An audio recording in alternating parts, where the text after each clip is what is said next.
আমাদের চলার পথে প্রতিদিনই কত না কত কিছু ঘটে বলুন তো।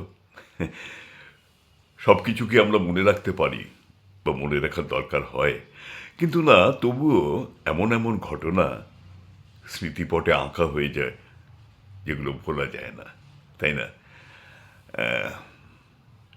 দাঁতন থেকে বেশ কয়েক মাইল ভেতরে একটা স্কুল। সেই স্কুলটার উন্নতিকল্পে এলাকার অধিবাসীরা বা অভিভাবকরা মিলে ঊর্ধ্বতন কর্তৃপক্ষকে একটা চিঠি দিলেন যে এই স্কুলের একটা উন্নতি সাধন হওয়া খুব প্রয়োজন। তো চিঠিটা পেয়ে ঊর্ধ্বতন কর্তৃপক্ষ স্কুলে ইন্সপেকশনের জন্য দুজনকে পাঠালেন। তো দুজন আসবেন জেনে স্কুলের হেডমাস্টার মশাই সাজো সাজো রব, চতুর্দিক সুন্দর করে সাজানো হচ্ছে।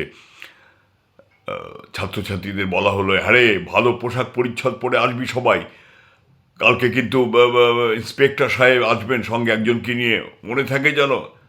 সবাই বলে, হ্যাঁ নিশ্চয়ই নিশ্চয়ই মনে থাকবে। তো যথারীতি ঠিক সময়ে তারা এলেন।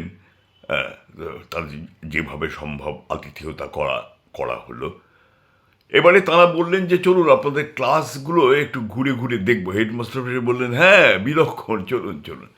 তো একটা দুটো ক্লাস ঘোরার পরে একটি অন্য ক্লাসে গিয়ে ঢুকলেন। সেখানে লাস্ট বেঞ্চে একটি ছেলে বসে আছে, তার নাম বিচ্ছু।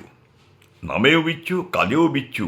গ্রামের লোকেরা সচরাচর কেউ ওর কাছে ঘেঁষে না। কেন ঘেঁষে না জানেন তো? এত কথা বলতে পারে আর এত বুদ্ধিমান ছেলে যে কে কীভাবে ফেঁসে যাবে কথার মারপ্যাঁচে, সেই ভয়ে কেউ ওর কাছে ঘেঁষে না। যাই হোক, তো সেই ইন্সপেক্টর সাহেবরা ওই ঘরে গিয়ে ঢুকলেন।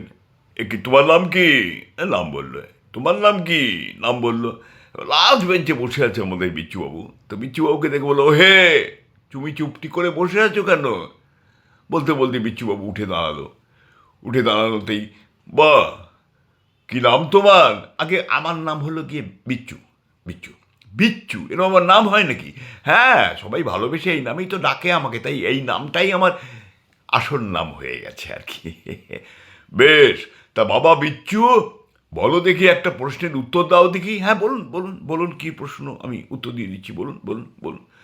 বলছে যে প্রাণী জগতের মধ্যে সবচেয়ে বুদ্ধিমান, সবচেয়ে চালাক প্রাণী কোনটি, তুমি বলতে পারবে? হ্যাঁ, কেন বলতে পারবো না?